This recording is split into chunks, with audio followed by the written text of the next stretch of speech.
ये कहानी शुरू होती है सन 1942 से, जब जापान ने अमेरिका के पर्ल हार्बर पर अटैक किया था। इस अटैक के बाद अमेरिका भी दूसरी जंग अजीम में शामिल हो गया और वो किसी भी कीमत पर अब जापान से बदला लेना चाहता था। इसीलिए यूएस नेवी के बहुत सारे टॉरपेड और बम्बर एयरक्राफ्ट साउथ समंदर के अंदर जितनी भी जापानीज पनडुब्बियां थी, इन्हें तबाह करने के लिए उठ चले थे। इसी में एक एयरक्राफ्ट होता है जिसके अंदर 3 लोग होते हैं, पायलट हैरल्ड, बम फेंकने का माहिर टोनी और रेडियो मैन जैन। और जब ये वापस आ रहे होते हैं तो ये आसमान में बादलों के बहुत ऊपर होते हैं और ये अपना रास्ता भूल जाते हैं और इनका फ्यूल टैंक भी आहिस्ता आहिस्ता खाली होने लगता है। जैन रेडियो से राब्ता करके रास्ता पूछने की बहुत कोशिश करता है, लेकिन सिग्नल क्लियर ना होने की वजह से इसे आवाज ठीक तरह से सुनाई नहीं देती और तभी इसे रेडियो पर जापानीज की आवाज सुनाई देती है। वो रेडियो की तार निकाल देता है और मोर्स कोड के जरिए पैगाम भेजता है, लेकिन इनका फ्यूल कम हो रहा होता है। इसीलिए इनका पायलट हैरल्ड बोलता है कि तुम्हें दोबारा से कनेक्शन जोड़ना होगा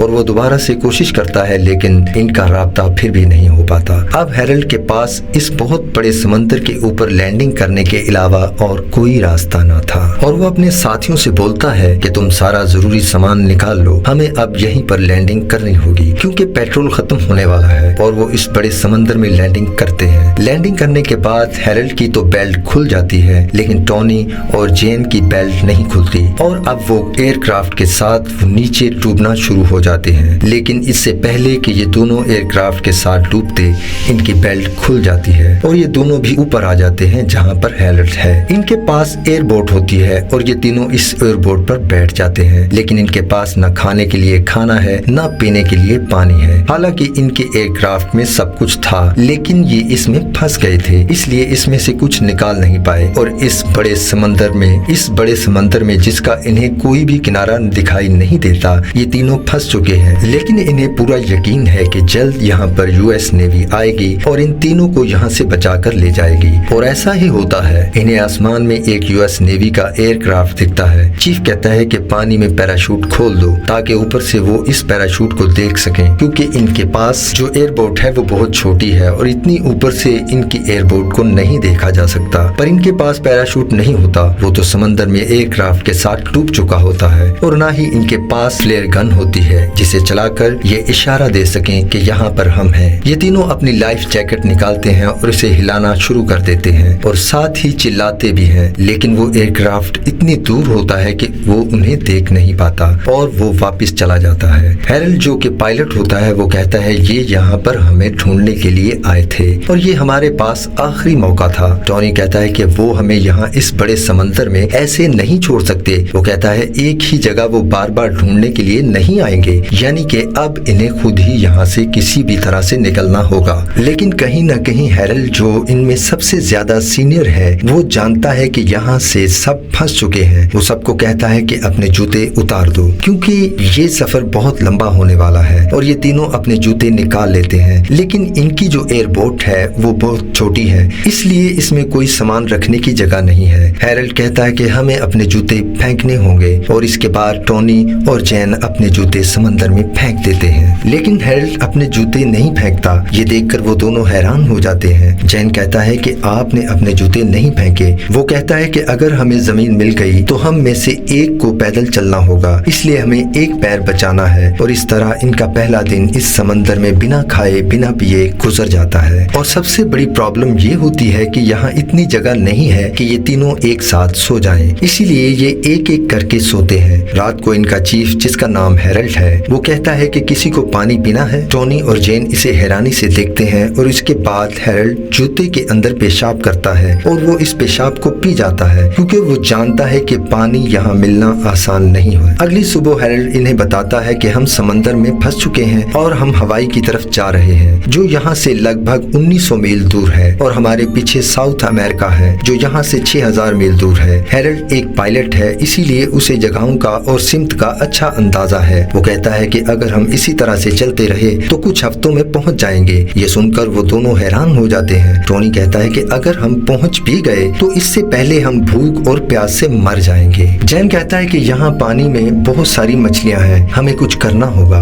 अब इनके पास जो थोड़ा सा सामान होता है उसमें गन की मैगजीन भी होती है और गन की मैगजीन के अंदर जो स्प्रिंग होता है उस स्प्रिंग से मछली पकड़ने का कांटा बना लेते हैं और इस कांटे कांटे को पानी में डालते हैं तब इनके कांटे में कुछ फंस जाता है। वो उसे खींचने की कोशिश करते हैं और जब उसे खींचते हैं तो वो रस्सी टूट जाती है और जब बाहर आता है तो उसमें कांटा नहीं होता। जैन कहता है कि पानी में कोई हमसे भी ज्यादा भूखा है। हालांकि ये समंदर में है मगर यहाँ पर गर्मी बहुत ज्यादा होती है, इसलिए जैन पानी में कूद जाता है और कहता है कि अब मैं और गर्मी बर्दाश्त नहीं कर सकता। और इसके पीछे टोनी भी कूदने वाला होता है मगर हैरोल्ड इसे रोक देता है। वो कहता है मैंने सुना है पानी में शार्क है। और जब ये बात जैन को बताई जाती है जल्दी से वो वापस अपनी बोट पर आ जाता है। इसका मतलब ये है कि ये लोग पानी में नहीं जा सकते। धीरे धीरे वक्त बीतता है और इन्हें इस बोट पर पूरे 5 दिन हो जाते हैं और 5 दिनों से ना इन्होंने पानी की एक घूंट पी है और ना खाने का एक निवाला खाया है। ये तीनों के तीनों बहुत कमजोर हो जाते हैं और जब टोनी बर्दाश्त नहीं कर पाता तो समंदर का पानी पीने की कोशिश करता है, लेकिन हैरोल्ड इसे रोक लेता है। वो कहता है ये पानी तुम्हारे जिस्म को और भी सुखा देगा। दरअसल इनके यहाँ फंसने की सबसे बड़ी वजह थी हैरोल्ड, जो कि इनका पायलट था।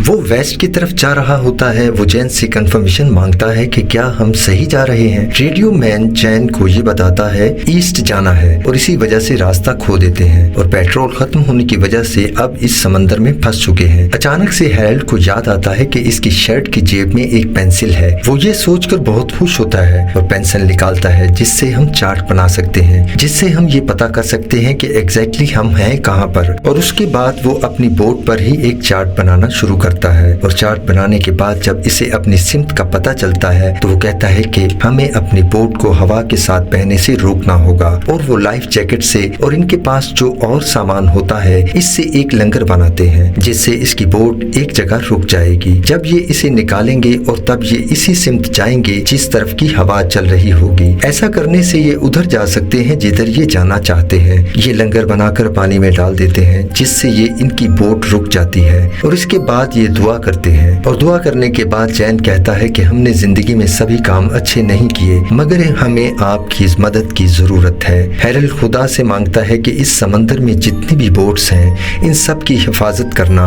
और उन्हीं बोट में एक बोट हमारी भी है। टोनी कहता है कि जैसा मेरे दोस्तों ने कहा मैं भी ऐसा ही चाहता हूँ मगर यहाँ सबसे ज्यादा जरूरत बारिश की है। खुदारा आप बारिश कर दें, लेकिन बारिश नहीं होती। इस बात से टोनी परेशान होता है। जैन कहता है खुदा पे भरोसा रखो और थोड़ा वक्त दो। अब रात हो जाती है और वो सब के सब सो रहे होते हैं, तभी बारिश होना शुरू हो जाती है। कई दिनों के बाद आज इन्होंने पानी की एक बूंद पी है जिससे इनको बहुत राहत मिलती है क्योंकि इनकी पूरी बॉडी डिहाइड्रेट हो चुकी थी। अगले दिन दिखाया जाता है कि जैन बहुत दिनों से मछली पकड़ने की कोशिश कर रहा है मगर एक भी मछली नहीं पकड़ पाता। हैरोल्ड इसे कहता है मैंने तुमसे ज्यादा मेहनत करने वाला शख्स आज तक नहीं देखा जो कि 1 हफ्ते से मछली पकड़ने की कोशिश कर रहे हो और तुम 1 हफ्ते में एक भी मछली नहीं पकड़ पाए। जैन कहता है कि जहाँ से मैं आया हूँ वहाँ की एक कहावत है मेहनत नहीं तो खाना नहीं। जैन अपनी जेब से चाकू निकाल लेता है। हैरोल्ड कहता है कि मैंने तुम्हें कई बार कहा है कि इस चाकू को हमेशा अपनी जेब में रखना क्योंकि एक यही चीज हमारे पास है जो इस बोट में छेद कर सकती है। लेकिन जैन इसकी बात नहीं सुनता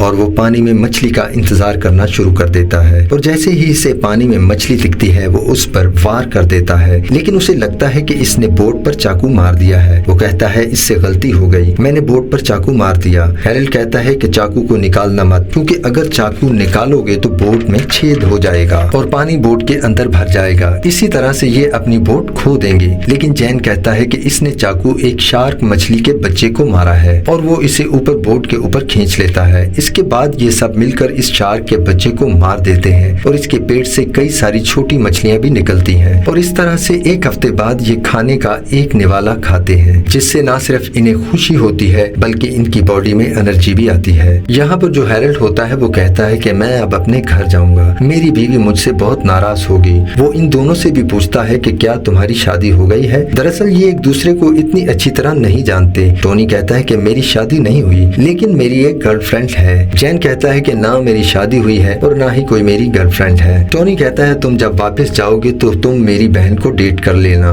बहुत खूबसूरत है। जब ये बातें कर रहे होते हैं देखते हैं बहुत सारी शार्क इनकी बोट के चारों तरफ घूम रही होती हैं। दरअसल इन्होंने जब शार्क के बच्चे को मार कर खाया है उसका कुछ खून पानी में भी गिर गया था और इसकी खुशबू से सारी शार्क यहाँ पर आ जाती हैं, लेकिन वो इनकी बोट को कुछ भी नहीं करती, वो सब की सब वापस चली जाती हैं। दरअसल साउथ के समंदर शार्क मछलियों से बहुत मशहूर है और वो कभी भी इनकी बोट को गिराकर इनको खत्म कर सकती हैं, लेकिन इस बार इनकी किस्मत अच्छी होती है इसलिए ये बच जाते हैं। और अब हालांकि इन्होंने खाना खा लिया है और पानी भी पी चुके हैं, लेकिन जैसे जैसे दिन बीतते हैं ये एक बार फिर कमजोर होना शुरू हो जाते हैं। और एक रात जब जैन पानी में हाथ डालता है तभी एक शार्क इसके हाथ पर हमला कर देती है, इससे इसके हाथ को जख्मी कर देती है, लेकिन इसकी किस्मत अच्छी होती है कि इसके हाथ में बहुत ज्यादा चोट नहीं आती। और एक बार जैन को लगता है कि सामने कुछ है, उसे लगता है कि सामने एक आयरलैंड है और वो टोनी को दिखाता है, लेकिन टोनी कहता है कि सामने कुछ भी नहीं है, ये सिर्फ तुम्हारा वहम है। यहाँ इसे तरह तरह के सपने भी आ रहे होते हैं। 15वें दिन की सुबह ये दिखाया जाता है कि टोनी के हाथ में इसकी गन होती है। तभी जैन इसे कहता है कि मुझे अपनी गन दो और बिल्कुल आवाज मत करना। टोनी इसे गन दे देता है। तभी वो देखता है कि सामने इन्हीं की बोट पर एक परिंदा बैठा है और वहीं पर हैरल्ड भी सो रहा होता है। ये इस पर गोली चलाता है, गोली परिंदे को लग जाती है, लेकिन वो बोट से नीचे समंदर में जा गिरता है और हैरल्ड देखता है कि इन्होंने एक परिंदे को निशाना बना दिया है। वो समंदर में कूद जाता है, वो इस परिंदे तक पहुंचता है और जैसे ही वो इस परिंदे को उठाता है वो देखता है कि इसके पीछे एक शार्क है। अब हैरल्ड जल्दी से अपनी बोट की तरफ आता है और इससे पहले कि वो शार्क का निवाला बन जाता, वो शार्क इनकी बोट के नीचे से गुजर जाती है और इस तरह से हैरल्ड भी बच जाता है। और अब इनके पास फिर से खाना है। 15 दिन में ये दूसरी बार है जो इन्हें खाना मिला है कि जैसे जैसे दिन बीत रहे होते हैं इसका असर इनके दिमाग पर भी हो रहा होता है। इन सबको अजीब अजीब सपने आते हैं और अब इन्हें यहाँ पर 20 दिन हो जाते हैं। जब सुबह हैरल्ड उठता है तो वो देखता है कि कोई भी ड्यूटी पर नहीं होता, यानी कि कोई भी हवा का रुख नहीं देख रहा। इस बात से वो गुस्सा हो जाता है। वो कहता है कि मैंने तुम्हें ऑर्डर दिया था मगर तुम मेरा ऑर्डर नहीं मानते। जैन कहता है कि यहाँ पर देखने के लिए कुछ भी नहीं, वैसे भी हमें आज तक आयरलैंड तक पहुँच जाना चाहिए था और आयरलैंड कहाँ पर है। हैरल्ड कहता है कि मेरे दिमाग में एक रफ पिक्चर है। ये सुनकर ये दोनों हैरान हो जाते हैं। रफ पिक्चर यानी हैरल्ड अभी भी श्योर नहीं है कि हम कहाँ पर हैं, लेकिन तुम्हारी वजह से हमें समंदर में लैंड करना पड़ा कि तुम्हें पता ही नहीं चला कि हमारा शिप कहाँ पर है। तुम हमें हमारे शिप से बहुत दूर ले आए जिस वजह से हम आउट ऑफ रेंज हो गए, हमारी इनसे बात नहीं हो पाई। हैरल्ड भी एक जिद करता है कि जब वो ऊपर हवा में था तब इसे नींद आ गई थी। दरअसल वो चंद सेकंड के लिए सो गया था। जब आँख खुली तब तक वो बहुत दूर निकल चुके थे, वो आउट ऑफ रेंज हो चुके थे और इन्हें नहीं पता था कि वो कहाँ पर हैं। पेट्रोल खत्म होने की वजह से इन्हें समंदर में लैंड करना पड़ा और अब ये तीनों यहाँ पर फंस चुके थे, यानी कि इस सब के पीछे गलती सिर्फ हैरल्ड की होती है और हैरल्ड को इस बात का बहुत पछतावा है। वो इन दोनों से माफी मांगता है। इसकी आंखों में आंसू आते हैं मगर अब ये कुछ नहीं कर सकते। जैन इस मैप को उठाता है जो हैरल्ड ने बनाया था। वो कहता है कि अब यही हमें घर वापस ले जा सकता है और तभी हैरल्ड को एक आइडिया आता है कि पास जो शूज होते हैं वो इन्हें जैन के चाकू से काट कर इसके सोल से 2 चप्पू बना लेता है। ये जिस भी सिमत में जाना चाहते हैं इस सिमत में जा सके। टोनी कहता है जो भी सबसे पहले आइलैंड को देखेगा उसे बाकी के 2 लोग डिनर करवाएंगे और वो भी उसकी मनपसंद जगह पर। लेकिन इनकी मंजिल इतनी आसान नहीं है और कुछ और दिन बीत जाते हैं। अब इन्हें समंदर में पूरे 30 दिन गुजर जाते हैं और 30 दिन के बाद इनके अंदर अब बोलने की भी हिम्मत नहीं है क्योंकि ये प्यासे हैं, ये भूखे हैं और ना ही इनके पास कोई मोटिवेशन है। इस रात को बारिश होना शुरू हो जाती है जिससे इन्हें एक बार फिर पानी मिल जाता है। तब ये देखते हैं एक बहुत बड़ा तूफान भी सामने से आ रहा है और ये इस तूफान में फंस जाते हैं। इनकी बोट उलट जाती है और टोनी जिसको तैरना नहीं आता वो भी खो जाता है और तब ये देखते हैं टोनी भी बोट की दूसरी तरफ होता है। ये बोट को सीधा करते हैं और एक एक करके सब बोट के ऊपर चढ़ जाते हैं और इस तरह वो इस भयानक तूफान से बच जाते हैं। और अगली सुबह दिखाया जाता है कि ये तीनों बहुत बुरी तरह से थक जाते हैं और इनके पास जो थोड़ा बहुत सामान था वो भी रात तूफान में समंदर में खो गया और इन्होंने अब मान लिया है कि ये अब बचने वाले नहीं। ये इस बोट के ऊपर एक जिंदा लाश की तरह पड़े हुए होते हैं और इन्हें अपने घर की भी याद आ रही होती है। हैरल्ड अपनी बीवी को याद कर रहा होता है और जैन को टोनी की बहन समंदर में बैठी दिखती है। जिस तरह से टोनी ने अपनी बहन का डिस्क्रिप्शन दिया था इस हिसाब से वो इसकी इमेज को देखता है और टोनी से कहता है कि मुझे लगता है कि मुझे तुम्हारी बहन से मोहब्बत हो गई है। टोनी कहता है कि तुम दोनों एक ग्रेट कपल बनते। हैरल्ड ये सब सुनकर बहुत बहुत दुखी होता है। मुझे ये नहीं पता था कि ये सब ऐसे खत्म होगा, मुझे माफ कर दो।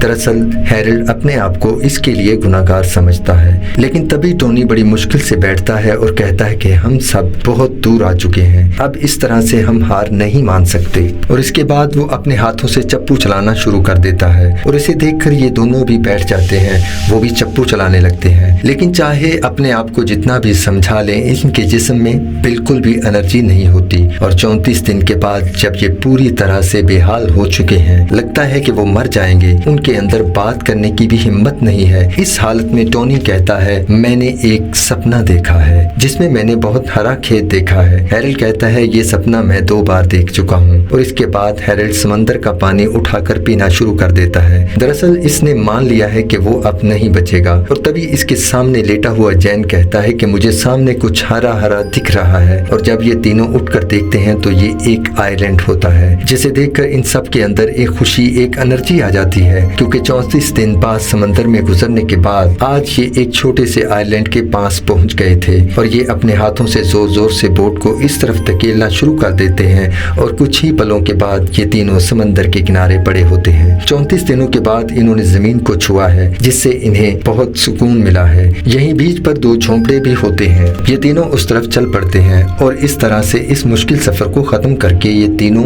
20 फरवरी 1942 को पोका पोका नाम के बीच पर पहुंच जाते हैं, क्योंकि इन्होंने इतने मुश्किल सफर में उम्मीद नहीं छोड़ी। उम्मीद एक ऐसी चीज होती है जो जिंदगी में आपको लड़ना सिखाती है, वो आपके अंदर एक जज्बा लेकर आती है। और इस जज्बे से ये तीनों बच गए। और फिर बताया जाता है कि ये तीनों 1000 मील का सफर इस छोटी सी बोट के जरिए तय करते हैं। और हैरोल्ड को नेवी ने अवार्ड भी दिया, क्योंकि इसने मुश्किल सफर में अपने ग्रुप को बहुत मुश्किल से लीड किया था। फिर इसके बाद इन्होंने कभी भी कोई एयरक्राफ्ट नहीं उड़ाया। टोनी जब पूरी तरह से ठीक हो गया तो इसने अपना कैरियर नेवी में ही जारी रखा। 1986 में जब वो मरा तो इसकी राख को समंदर के ऊपर से छोड़ दिया गया। उम्मीद करते हैं कि आपको आज की हमारी ये वीडियो अच्छी लगी होगी। अगर आपको ये वीडियो अच्छी लगी है तो हमारे चैनल रोजीला फिल्म्स को सब्सक्राइब करें और बेल के आइकन को जरूर दबाएं। मिलते हैं ऐसी ही किसी अगली वीडियो के साथ। तब तक के लिए आपका और हमारा अल्लाह निगहबान।